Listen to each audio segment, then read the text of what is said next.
हमारे इस channel प्रकर्ष classes में आप सभी का स्वागत है।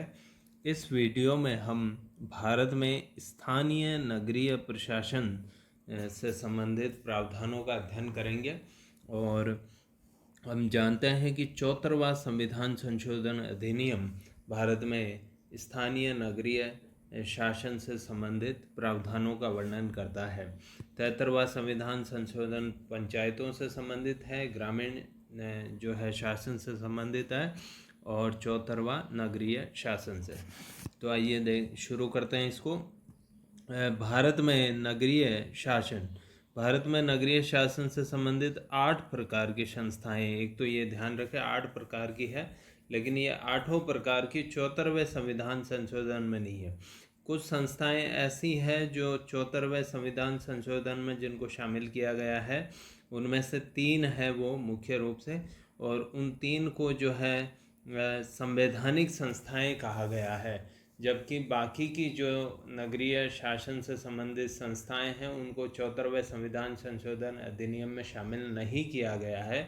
अतः उनको संविधानेतर यानी नॉन कॉन्स्टिट्यूशनल जो है नगरीय संवैधानिक संस्थाएं कहा गया है। माफ़ कीजिए, नॉन कॉन्स्टिट्यूशनल गैर संवैधानिक या संविधानेतर जो है नगरीय शासन की संस्थाएं कहा गया है। ये कौन कौन सी है देख लेते हैं। पहला है नगर निगम, नगर पालिकाएँ। ये जो है आपके इसमें आएगी 74वें संविधान संशोधन में।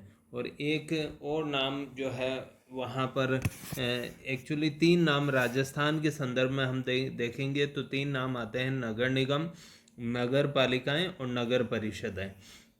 और इसके अतिरिक्त जो बाकी की संवैधानिक संस्थाएं, बाकी की जो नगरीय संस्थाएं हैं, जैसे नगर क्षेत्र समिति, अधिसूचित समितियां, छावनी बोर्ड वहाँ होता है जहाँ सेना की छावनी होती है, वहाँ पर नगरीय शासन संचालन से संबंधित ये संस्था होती है। पोर्ट ट्रस्ट बंदरगाहों पर होता है, टाउनशिप होती है और विशेष उद्देश्य एजेंसी। इस प्रकार से ये 8 संस्थाएं हैं, लेकिन 8 की 8 संवैधानिक नहीं है, केवल 3 ही संवैधानिक है। हम जब ये 74वां संविधान संशोधन एक्ट पढ़ेंगे तो इसमें इनका वर्णन आएगा। तो आइए शुरू करते हैं। सबसे पहला इसकी भूमिका देखते हैं। संसद द्वारा दिसंबर 1992 में इस कानून को पारित किया गया और 1 जून 1993 को ये लागू हुआ। ये नगर पालिकाओं को संवैधानिक मान्यता प्रदान करता है। सबसे बड़ी बात यही है कि 1 जून 1993 को ये लागू हुआ और नगर पालिकाएँ जो हमारी हैं उनको, नगर पालिकाओं का यहाँ अर्थ इस अधिनियम में केवल नगर पालिका शब्द ही आएगा। तो आप ये ध्यान रखें, नगर पालिकाओं का अर्थ होता है नगर निगम, नगर परिषद और नगर पालिकाएं। हम तीनों का अभी देखेंगे, तो ये अगला पहला पॉइंट आएगा, उसमें इसका वर्णन देखेंगे। इस संविधान में अध्याय 9 के तो अध्याय 9 तो जोड़ा गया है 73वें संशोधन में, यानी 73वां यदि आप अच्छे से पढ़ लेते हैं तो 74वें में बहुत आसानी हो जाएगी आपको। और अनुसूची 12 को जोड़ा गया, जबकि उसमें अनुसूची 11 थी। 74 अध्याय 9 के में अनुच्छेद 243 से 243 जेड जी तक नगर पालिकाओं से संबंधित विभिन्न प्रावधान है। तो अध्याय 9 और अनुसूची 12 जोड़ा गया है। अध्याय 9 में अनुच्छेद है 243 पी से 243 जेड जी तक, जबकि जो अनुसूची 12 है उसमें नगर पालिकाओं के कार्यों से संबंधित 18 मदें हैं, यानी वो 18 मदें हैं जिन पर काम नगर पालिकाओं को करना है। मैं बार बार कह रहा हूँ, नगर पालिका का अर्थ तीनों है, नगर निगम, नगर परिषद और नगर पालिका तीनों है।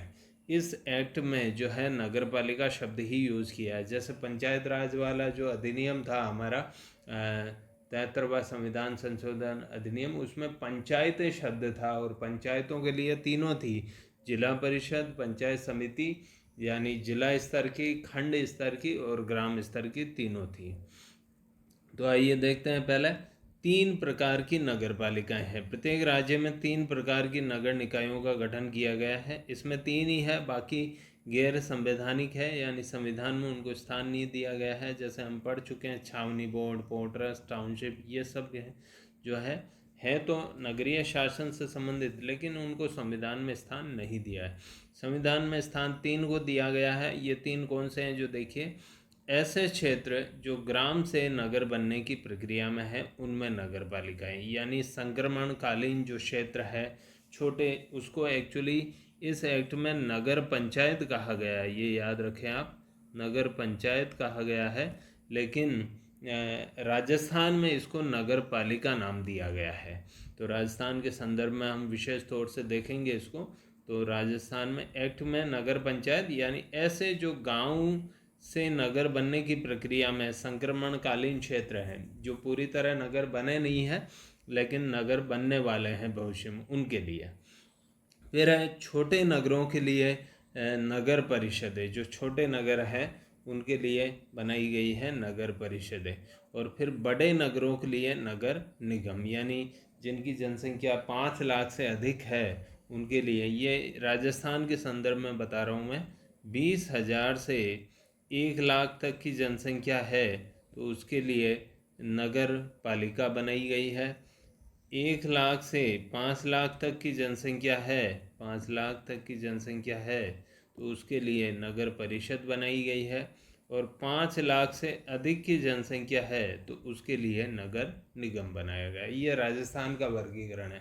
तो छोटे नगर के लिए नगर परिषद, संक्रमणकालीन क्षेत्र के लिए नगर पालिका, और जिसको नगर पंचायत कहा गया है एक्ट में तो।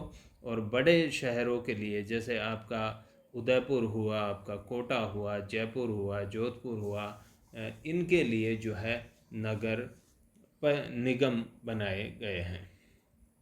नगर बनने की प्रक्रिया, छोटे नगर, बड़े नगर की परिभाषा, उनमें जनसंख्या, घनत्व आदि के आधारों पर राज्यपाल द्वारा स्पष्टीकरण जारी किया जाएगा। ये राजस्थान की बात करें तो राजस्थान में 5 जिन नगरों की जनसंख्या 5 लाख से अधिक है वहाँ नगर निगम, जिन शहरों की जनसंख्या 1 लाख से अधिक और 5 लाख तक है उनमें जो है नगर परिषद, और जिन नगरों की जनसंख्या 20,000 से अधिक है लेकिन 1 लाख तक है वहाँ पर नगर पालिकाएँ। ये मैं आपको पहले ही बता चुका हूँ। तो इस प्रकार से राज्य में वर्तमान में 7 नगर निगम, 7 के स्थान पे ज़्यादा हो गए हैं। अब कुछ जयपुर में जैसे 2 या 3 बना दिया है, जोधपुर में शायद 2 बना दिए हैं, इसलिए ये थोड़ा सा पुराना है, इसको आप अपडेट कर लें। और कुल 212 के स्थान पे 215 के आसपास नगर पालिकाएँ यानी नगर परिषदों सहित राजस्थान में ये गठित हैं। चलिए आगे बढ़ते हैं। ये मैं बता चुका हूँ कि किस में नगर पालिका होगी, कहाँ नगर परिषद होगी, कहाँ नगर निगम होगा। ये राज्य का राज्यपाल जो है वहाँ की जनसंख्या, जनघनत्व आदि और इनकम वहाँ की उसके आधार पर तय करता है। आगे बढ़ते हैं। नगर निकायों की संरचना, किस प्रकार से नगर निकाय होंगे। नगर निकाय क्षेत्र को वार्डों में बांटकर प्रत्येक वार्ड के लिए एक सदस्य का चुनाव उस वार्ड के मतदाताओं द्वारा किया जाएगा। ये बिल्कुल वैसे ही है जैसे ग्राम पंचायत, पंचायत समिति और जिला परिषद वार्डों में विभक्त है और हर वार्ड से एक सदस्य चुना जाता है। वहाँ पर उसको जो है वार्ड मेंबर कहा जाता है।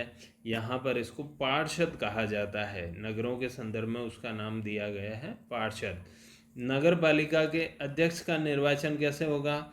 निर्वाचन का तरीका राज्य विधानमंडल तय करेगा। अब ये महत्वपूर्ण है कि नगर पालिका, नगर निगम, नगर परिषद का जो अध्यक्ष बनेगा उसका कैसे होगा। तो 2 तरीके हैं इसमें। 2 तरीके यह हैं कि एक तो चाहे तो ये जो पार्षद बनते हैं ये अपने में से किसी को जो है चुन ले, और दूसरा है जनता द्वारा उसका भी प्रत्यक्ष निर्वाचन किया जाए। दोनों तरीकों में से जो भी तरीका होगा वो राज्य का विधानमंडल यानी राज्य के ऊपर छोड़ दिया उसको कि किस तरीके से आपको नगर पालिका के चेयरमैन का चुनाव करना है, नगर निगम के मेयर का चुनाव करना, वो आप पे राज्य पे डिपेंड करता है। तो राजस्थान में इसमें चेंज होता रहा है। कभी जो है इसको पार्षदों के ऊपर छोड़ दिया गया है कि भाई पार्षद चुनाव कर लेंगे, कभी कहा है कि नहीं जनता प्रत्यक्ष रूप से निर्वाचन करेगी। अभी हाल ही में जो चुनाव हुए हैं 2020-21 में, उनमें जो है इनका चुनाव पार्षदों के माध्यम से ही करने का प्रावधान किया गया है। राज्य विधानमंडल नगर निकायों में निम्नलिखित वर्गों के प्रतिनिधित्व की व्यवस्था कर सकता है। वार्ड से तो पार्षद आते ही आते हैं, पर साथ ही साथ कुछ और व्यक्तियों को नियुक्त कर सकता है राज्य विधानमंडल। ये प्रावधान कर सकता है, अपना जो अधिनियम बनाएगा इस 74वें संविधान संशोधन के आधार पर। ये मैं आपको बता दूं कि 74वां संविधान संशोधन पूरे भारत के लिए कॉमन एक्ट है और हर एक राज्य ने इसके बेस पे अपने राज्य के लिए अधिनियम बनाए हैं। ऐसे ही 73वां संविधान संशोधन अधिनियम संपूर्ण भारत के लिए कॉमन एक्ट है और सभी राज्यों ने उसके आधार पर अपने अधिनियम बनाए। जैसे राजस्थान ने राजस्थान पंचायती राज अधिनियम बनाया, इधर राजस्थान ने यहाँ राजस्थान नगरपालिका अधिनियम बनाया है। तो नगरपालिका अधिनियम बनाकर वो जो है एक तो उनके अध्यक्ष के चुनाव का क्या तरीका रहेगा वो तय कर सकता है, साथ ही साथ नगरीय प्रशासन का कुछ व्यक्तियों को जो है उसमें प्रतिनिधित्व और दे सकता है, यानी बिना चुनाव के ही कुछ और पार्षद जो है उसमें जोड़े जा सकते हैं। ये कौन होंगे? जो देखिए, नगरीय प्रशासन का विशेष अनुभव रखने वाले कुछ व्यक्तियों को लगाया जा सकता है उसमें, या फिर दूसरा है लोकसभा और विधानसभा में उस क्षेत्र का प्रतिनिधित्व करने वाले व्यक्तियों को भी सदस्य बनाया जा सकता है। उस निकाय क्षेत्र की मतदाता सूची में पंजीकृत राज्यसभा या राज्य विधान परिषद के सदस्यों को भी बनाया जा सकता है। और अनुच्छेद 243(5) के अधीन गठित समितियां जो होती है, अनुच्छेद 243(5) में कुछ समितियों का गठन का प्रावधान है, उनके जो अध्यक्ष हैं उनको भी मेंबर इसमें बनाया जा सकता है।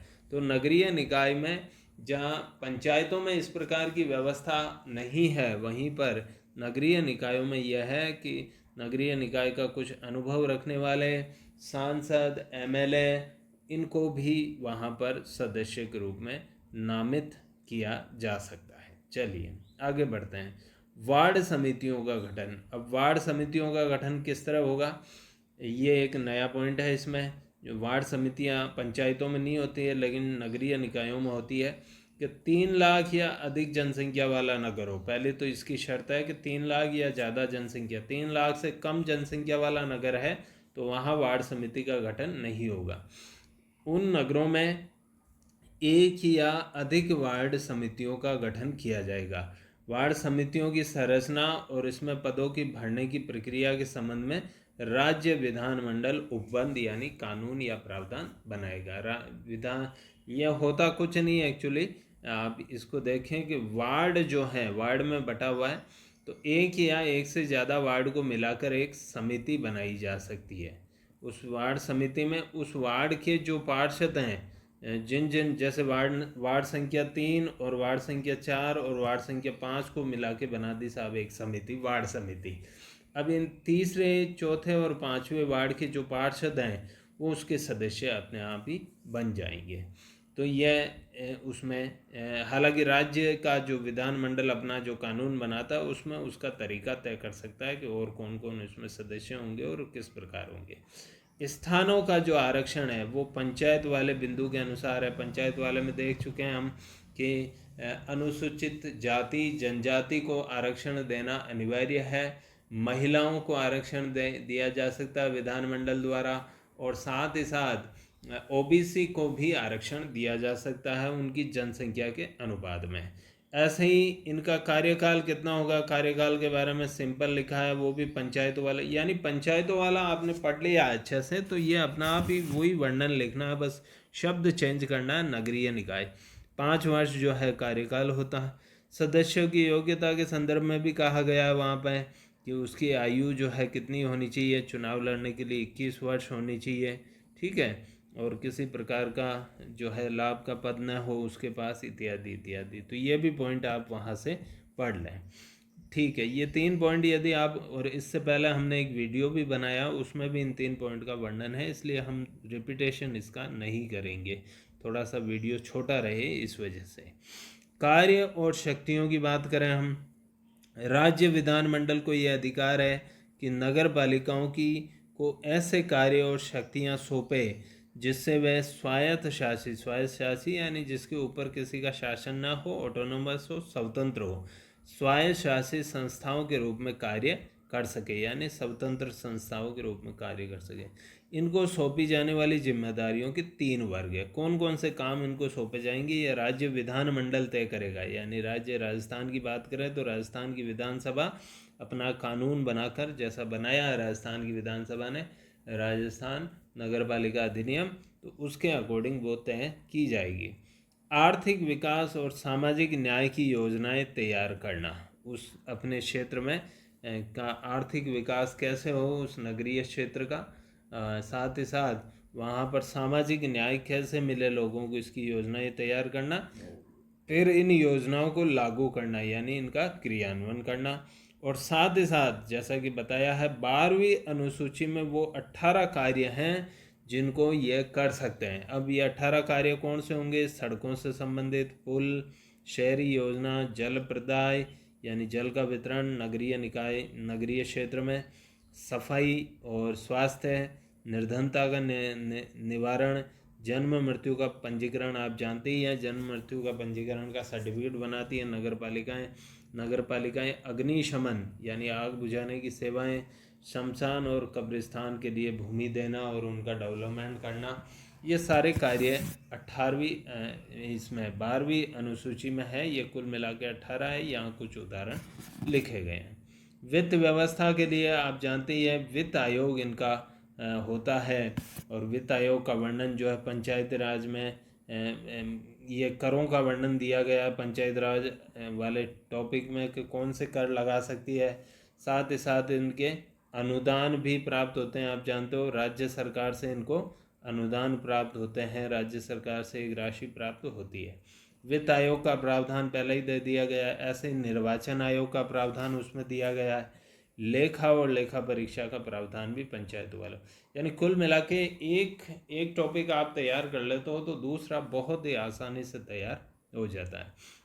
तो इसलिए मैं इसका रिपीटेशन यहाँ नहीं कर रहा हूँ, वो टॉपिक सारे आप देख सकते हैं।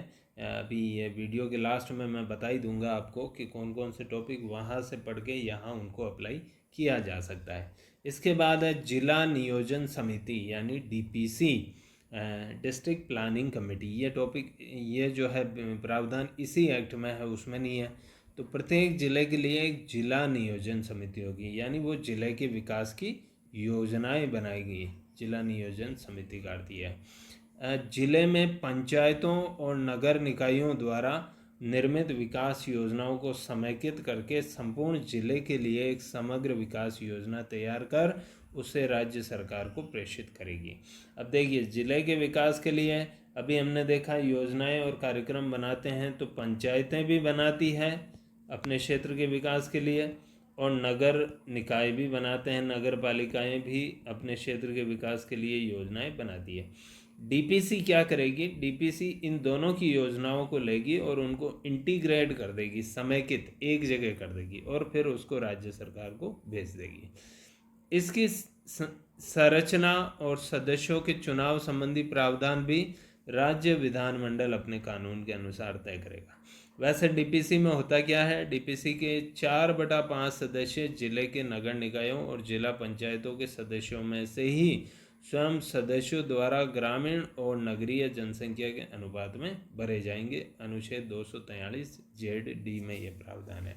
यानी डीपीसी के जो कुल सदस्य होंगे उसके 4/5 जिले की पंचायतें और जिले की नगर पालिकाएँ, उनके जो सदस्य हैं उनमें से ही आएंगे। ठीक है। और वो आएंगे कैसे, चुनकर आएंगे, उनके माध्यम से ही जो उनके अन्य सदस्य हैं वो चुनेंगे उनको और वो व्यक्ति इसमें सदस्य बन जाएगा। चलिए, राजस्थान पंचायती राज अधिनियम 1994 के अनुसार यहाँ जिला नियोजन समितियों के कुल 25 सदस्य होते हैं। अब राजस्थान में जैसा हमने लिखा ऊपर कि क्या होगा सदस्यों के संदर्भ में प्रावधान, तो उसका कानून बनाया जाएगा। तो देखिए कैसे राजस्थान में कानून बनाया। राजस्थान में हर एक जिले की जो जिला नियोजन समिति है उसमें कुल मिला के कितने सदस्य हैं, 25 में से 3 पदेन सदस्य हैं 2 राज्य सरकार द्वारा मनोनीत सदस्य हैं और 20 सदस्य जिला परिषद व नगर निकायों से उस जिले की ग्रामीण और नगरीय जनसंख्या के अनुपात में निर्वाचित होते हैं। यानी वही 4/5 हो गए 25 के, तो 20 सदस्य तो आएंगे या तो पंचायतों से और या फिर नगर पालिकाओं से। वो उस पर डिपेंड करेगा कि उस जिले की जनसंख्या ग्रामीण कितनी, शहरी कितनी। जैसे मान लीजिए एक ज़िला है राजस्थान का, कोई भी ज़िला जिसकी जनसंख्या है 60% तो है ग्रामीण और 40% है शहरी, तो इस प्रकार से 60% का मतलब 12 सदस्य तो पंचायतों की तरफ से आएंगे और 40% 20 में से 12 सदस्य पंचायतों से आएंगे और 40% यानी 8 सदस्य नगरीय निकायों नगर पालिकाओं से आएंगे और 3 सदस्य पदेन होंगे, 2 सदस्य राज्य सरकार नामित करेगी। ठीक है। अब पदेन सदस्य कौन से हैं जो देख लीजिए। पदेन सदस्य में जिला कलेक्टर होता है एक, तो 3 पदेन सदस्य हैं। ये पूछा गया प्रश्न है डीपीसी की संरचना राजस्थान में, तो आप इसको याद रखें कि 25 कुल सदस्य होते हैं, उसमें 20 तो निर्वाचित होते हैं और 5 जो है पदेन और मनोनीत होते हैं। 5 में से 3 पदेन कौन है, जिला कलेक्टर पहला, तो फिर जिला परिषद जो होती है उसमें एक सीईओ होता है, चीफ एग्जीक्यूटिव ऑफिसर, मुख्य कार्यकारी अधिकारी, वो, और जिला परिषद का अतिरिक्त एक एडिशनल सीईओ। तो एक तो हो गया कलेक्टर, एक सीईओ और एक एडिशनल सीईओ, ये 3 जने जो है पदेन सदस्य होंगे।